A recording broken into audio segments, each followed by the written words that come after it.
Masterpiece. Written by an anonymous author. Performed and edited by Apollo Estrada. Music by Miu. I've been lying down for hours now. It's 5:35 a.m. and there's nothing much I can do. You know what the worst part about my situation is? I'm in the same room with my parents. They keep looking at me and I can't help but look back and try not to cry or scream.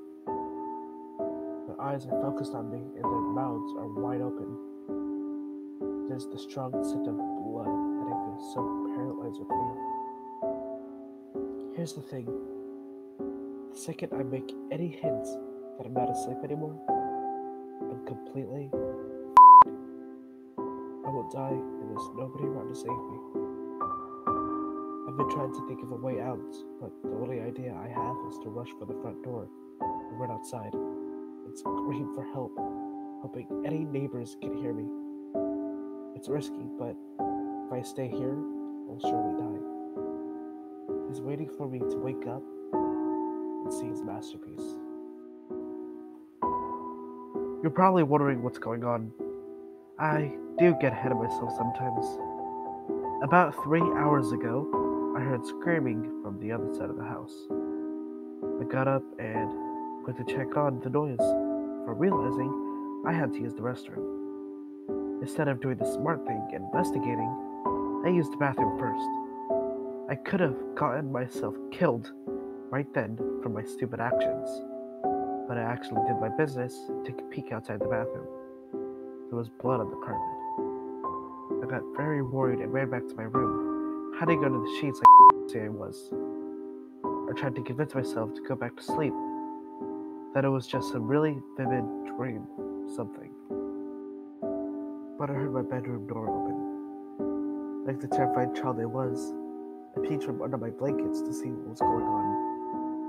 I could see something dragging my dead parents into the room. It was not human, I can tell you that. It was hairless, no eyes, no clothing. It walked like a caveman, with its back slouched as it dragged my parents. But this thing was much smarter than any caveman. It was aware of what it was doing. It propped my dad upon the edge of my bed, and made him face me. It then set my mother down on the chair, positioned her towards me as well. It then started rubbing its hands upon the wall, staining them with blood, and then drew a circle with the devil's pentagram in it. This thing had made what it would probably call a masterpiece. To finish it all, it scribbled a message onto the wall that I could not read in the darkness. It then positioned itself under my bed, waiting to strike. The scariest thing is now, my eyes have adjusted to the darkness since then, and I can read the message on the wall. I don't want to look at it, but it's terrifying to think about. But I feel I need to see it before I'm killed. I peek at the creature's masterpiece. I know you're awake.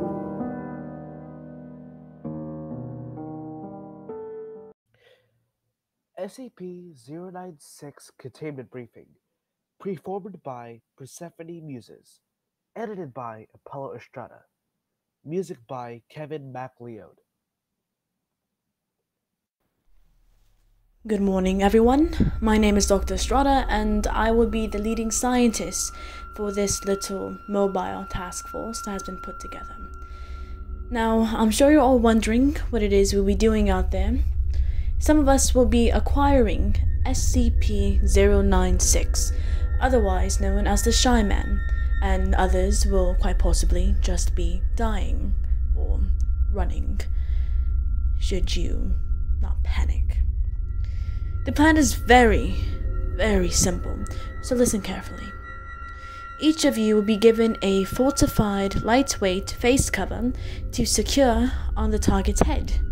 This will keep anyone from seeing his face as we secure him in bindings to keep him, well, let's just say less than mobile during transportation.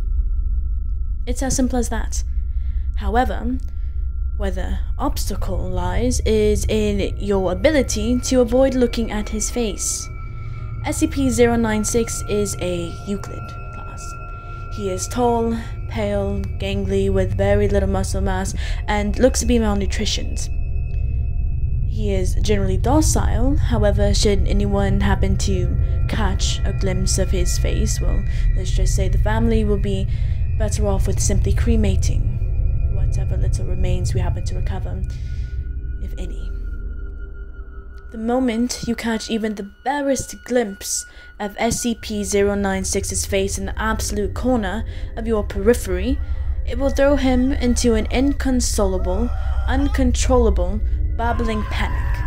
After a few minutes, the chase will ensue of SCP-096, after who we will now consider SCP-096-1. Now, you'll notice that a few of you are equipped with weapons. I'll admit that when I was told you'd all have weapons, I laughed. Honest. SCP-096 has been documented to endure 1,000 rounds of ammo, as well as an anti-tank gun, and still proceed to rip through reinforced steel doors and murder almost an entire squad of men. So whatever it is you think you'll be able to accomplish with these guns besides, I don't know, self-comfort, is rubbish. But of course, what do I know? And anyway, policy states that you need to be armored with guns, so of course there's that. You've been advised not to look at the creature. However, there are measurements to take if you do. Personally, I thought it'd be best and easiest to just let the creature go after SCP-096-1. Let it do what it does when someone sees his face, and while 096 is preoccupied, we secure the cover over his head and incapacitate him gently in his bindings. Easily enough. But supposedly, though, we require an ethical plan. So should one of you be vacuitous enough to look at SCP-096's face, just do us all a favor and announce that you've seen him and simply run. As fast as you can, as quickly as you can, just go.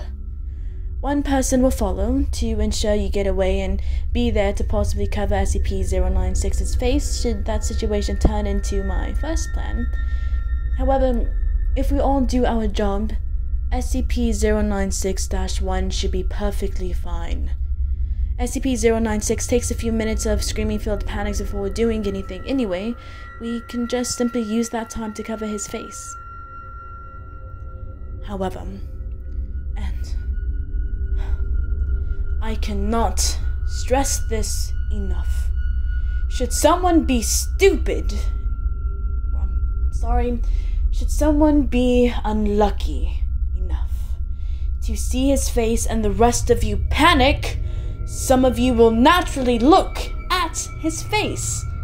It's instinct. You find your target's head so you can shoot it. But this is not what we will be doing here. We are not here to terminate SCP-096, just to contain him. So I will not have you idiots losing your heads, potentially killing SCP-096 and costing me my job and my life's work because you panicked.